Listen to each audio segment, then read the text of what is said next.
तो रिलायंस पावर की बात करें तो स्टॉक के अंदर आज अपर सर्किट लगा है 5% का। और आज सारे के सारे मिड कैप स्मॉल कैप देखें तो आज दौड़ रहे, काफ़ी दिनों के बाद रौनक लौट के आई है। क्योंकि बहुत दिन से लगातार पोर्टफोलियो लोगों का पूरी तरह से धुलाई हो रही थी, काफ़ी ज़्यादा नुकसान हो रहा है। रिलायंस पावर में भी काफ़ी दिनों के बाद फाइनली हमें आज कुछ इसमें राहत मिलती हुई दिखाई दी है। उसके बीच में कुछ बड़ी अपडेट है जिसको इस वीडियो के माध्यम से हम डिस्कस करेंगे। अनिल अंबानी ने भी बड़ा फैसला किया है और इसके अलावा रिन्यूएबल एनर्जी सेक्टर से भी संबंधित कुछ बड़ी अपडेट निकल के आ रही है, जिसको इस वीडियो के माध्यम से हम डिस्कस करेंगे और जानने की कोशिश करेंगे क्या गिरावट का सिलसिला अब यहाँ पे थमता हुआ दिखाई देगा और फिर कुछ अच्छी संभावना बनेगी।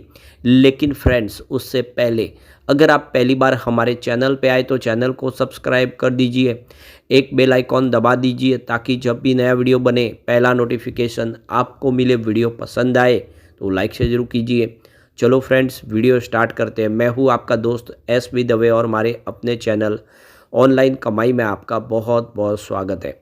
तो सबसे पहले रिलायंस पावर के कारोबार की बात करें तो स्टॉक की शुरुआत पॉजिटिव हुई सुबह 37.39 पर। कल क्लोजिंग 37.03 के आसपास थी। अब यहाँ पे देख सकते हो कि इंट्राडे में 36.49 का लो बना, यानी स्टॉक के अंदर आज भी गिरावट हुई। स्टॉक नीचे गया लेकिन निचले लेवल से ज़बरदस्त खरीदारी लौट के आई और जिसके वजह से 38.88 पर 5% का अपर सर्किट लग गया। अब वॉल्यूम अपर सर्किट के बावजूद भी काफ़ी अच्छा है। पिछले एक महीने पहले इसका 2 करोड़ का वॉल्यूम था, 1 करोड़ की डिलीवरी उठाई गई थी। 1 वीक पहले 3 करोड़ का वॉल्यूम होता, सामने 1 करोड़ की ही डिलीवरी उठाई गई और कल भी 3 करोड़ का वॉल्यूम था और 1 करोड़ का डिलीवरी बेस काम हुआ। लेकिन आज देख सकते हो कि लगभग 2 बजे के पहले ही 3 करोड़ का वॉल्यूम हो चुका है। अब ये आप क्लियरली देख सकते हो कि 7 ट्रेडिंग सेशन के बाद फाइनली स्टॉक में हमने तेज़ी देखी है। ग्रीन क्लोजिंग आज होता हुआ दिखाई देगा। तो देख सकते हो कि ये गिरावट का सिलसिला शुरू हुआ 3 जनवरी को। 3 जनवरी को आप देख सकते हो स्टॉक 47 के आसपास था, क्योंकि उसके पहले अगर आप देखें तो लगभग 8-9% की अच्छी तेज़ी थी 31 दिसंबर से 2 जनवरी के बीच में। और फिर 47 का हाई बता के स्टॉक में जो गिरावट का सिलसिला शुरू हुआ, करीब 23% की ज़बरदस्त गिरावट हुई और 3 जनवरी से जो गिरावट का सिलसिला शुरू हुआ वो 13 जनवरी तक चला और इसमें 23% की भारी भरकम गिरावट हुई, जिसकी वजह से जो स्टॉक 47 के आसपास ट्रेड कर रहा था वो स्टॉक 37 पे आ गया। लगभग 10 रुपये की बड़ी गिरावट देखने को मिली और आज उस पर लगा है break.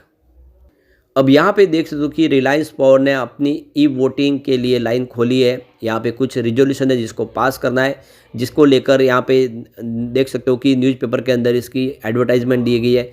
The financial express English paper और नव शक्ति मराठी पेपर के अंदर इन्होंने इसकी जानकारी दी है। तो जो भी एलिजिबल शेयर होल्डर है उन सबको वोटिंग राइट का इस्तेमाल करना है। तो 12 जनवरी देख सकते हो कि संडे से ये जो है पोस्टल बैलेट की जो वोटिंग है शुरू हो चुकी है और अब आप देख सकते हो कि यह आगे जाके 10 फरवरी 2025 शाम को 5 बजे तक चलेगी। अभी महीना भर है, उसमें जितने भी एलिजिबल जो शेयर होल्डर है उन सबको यहाँ पे अपने वोटिंग कास्ट करनी है।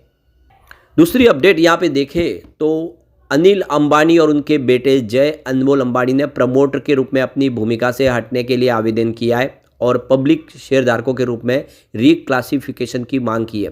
फ्राइडे को किए गए खुलासे के अनुसार दोनों कंपनियों के बोर्ड ऑफ डायरेक्टर में अनुमोदित ये कदम दोनों संस्थाओं के साथ अंबानी परिवार के जुड़ाव में महत्वपूर्ण बदलाव का ये प्रतीक है।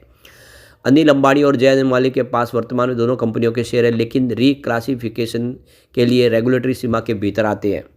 सितंबर 2024 के आंकड़ों के मुताबिक रिलायंस इंफ्रास्ट्रक्चर में अनिल अंबानी के पास 1,39,437 शेयर है, जबकि जय अनमोल अंबानी के पास 1,25,231 शेयर है। वही रिलायंस पावर में देखें तो अनिल अंबानी के पास 4,65,792 शेयर है और जय अनमोल अंबानी के पास 4,17,439 शेयर है। दोनों कंपनियों ने सेबी के लिस्टिंग नियमों को खासकर विनियम 30A जो प्रमोटर रिक्लासिफिकेशन को कंट्रोल करता है का अनुपालन सुनिश्चित करते हुए बॉम्बे स्टॉक एक्सचेंज और नेशनल स्टॉक एक्सचेंज से अप्रूवल के लिए आवेदन किया है।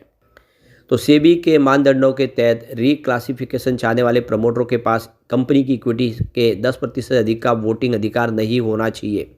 अंबानी का यह कदम इन दिशा निर्देशों के अनुरूप है। 2024 में सेबी पैनल ने कॉरपोरेट लचीलेपन को प्रोत्साहित करने के लिए सीमा को 25% आसान बनाने पर बहस की, लेकिन हालांकि जो सीमा है वो 10% पर रखी गई और प्रस्ताव को अस्वीकार कर दिया गया। तो 10% से ऊपर सीमा नहीं रख सकते अब। तो फिलहाल तो इनकी जो आप देखें शेयर होल्डिंग पैटर्न में इनकी होल्डिंग मात्र 1% से भी कम है, तो कोई बड़ी बात नहीं और इसीलिए इससे कोई ज़्यादा फर्क नहीं पड़ता है। रिलायंस पावर के अंदर जो मेन प्रमोटर है 23% से ऊपर हिस्सेदारी वो रिलायंस इंफ्रा की ही है। तो यहाँ पे देख सकते हो कि बड़ा फैसला किया गया है। अब एक जो बड़ी अपडेट निकल के आ रही है, इंडिया की जो रिन्यूएबल एनर्जी कैपेसिटी है उसमें 15.84% की ग्रोथ देखने को मिल रही है इस दिसंबर 2024 तक, जो 209.44 गीगावाट तक पहुँच चुका है।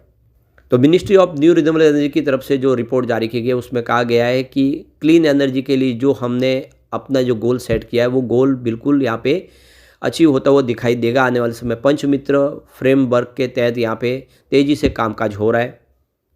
इस साल करीब 28.64 गीगावाट की टोटल इंस्टॉल कैपेसिटी 2024 में प्राप्त हुई है और देख सकते हो कि यहाँ पे करीब 119.46% इंक्रीज हुई है पिछले साल के मुकाबले ये, क्योंकि पिछले साल मात्र 13.05 गीगावाट की कैपेसिटी ऐड हुई थी।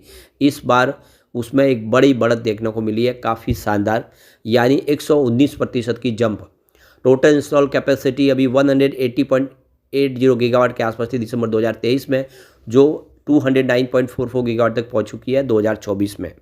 तो सोलर और विंड ने यहाँ पे इस सेक्टर में एक लीडिंग प्लेयर रोल प्ले किया है और सोलर की पावर इंक्रीज से कैपेसिटी देखे तो यहाँ पे 24.54 गीगावाट टोटल कैपेसिटी ऐड होती हुई दिखाई दी है और देख सकते हो कि यहाँ पे करीब 73.32 गीगावाट के आसपास 2023 में, जो 24 में 97.86 गीगावाट तक पहुँच चुकी है, जिसमें 33.47% की यहाँ पे इंक्रीज देखने को मिल रही है।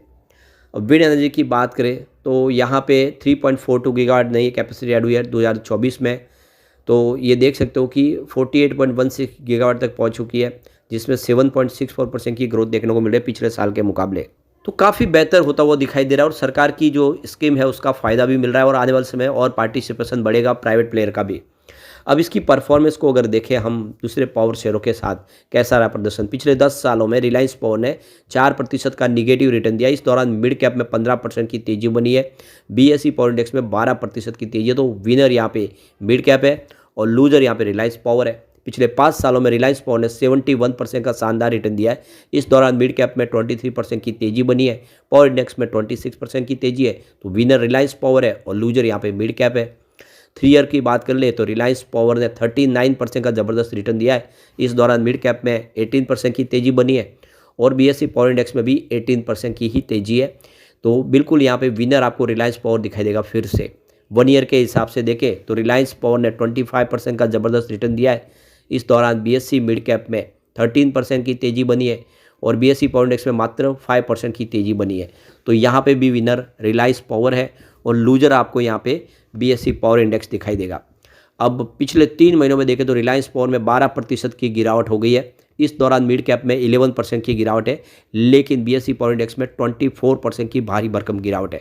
तो यहाँ पे लूजर देखेंगे तो आपको बीएसई पावर इंडेक्स ही दिखाई देगा। बाकी ओवरऑल सबने निगेटिव रिटर्न दिया है, लेकिन सबसे भारी जो गिरावट हुई है वो पावर इंडेक्स के अंदर हुई है। अब यहाँ पे बात कर ले पिछले 1 महीने की तो रिलायंस पावर में 18% का ज़बरदस्त निगेटिव रिटर्न देखने को मिला है। इस दौरान बीएसई मिड कैप में 10% की गिरावट हुई है और बीएसई पावर इंडेक्स में 15% की गिरावट है। तो 1 महीने के हिसाब से लूजर यहाँ पे रिलायंस पावर है। ईयर टू डेट के हिसाब से रिलायंस पावर में 8.80% का निगेटिव रिटर्न देखने को मिला है, जबकि इस दौरान बीएसई मिड कैप में 7% की गिरावट हुई है और बीएसई पावर इंडेक्स में भी 7% की गिरावट है। तो ईयर टू डेट के हिसाब से भी लूजर यहाँ पे रिलायंस पावर है। ओवरऑल देखें तो 2-3 महीनों से इसने ठीक नहीं किया, बाकी पहले इसने प्रदर्शन बहुत ही बेहतर किया था और आने वाले समय फिर से उम्मीद है कि काफ़ी बेहतर करेगा। लेकिन फ्रेंड्स, कोई भी इन्वेस्टमेंट करने से पहले अपने फाइनेंशियल एडवाइजर से एडवाइस ले ले या अपना खुद का रिसर्च करें, क्योंकि मैंने वीडियो आपके एजुकेशनल पर्पज़ के लिए ही बनाए। वीडियो पसंद आए तो लाइक से जरूर कीजिए और चैनल को सब्सक्राइब कर दीजिए। Thank you friends.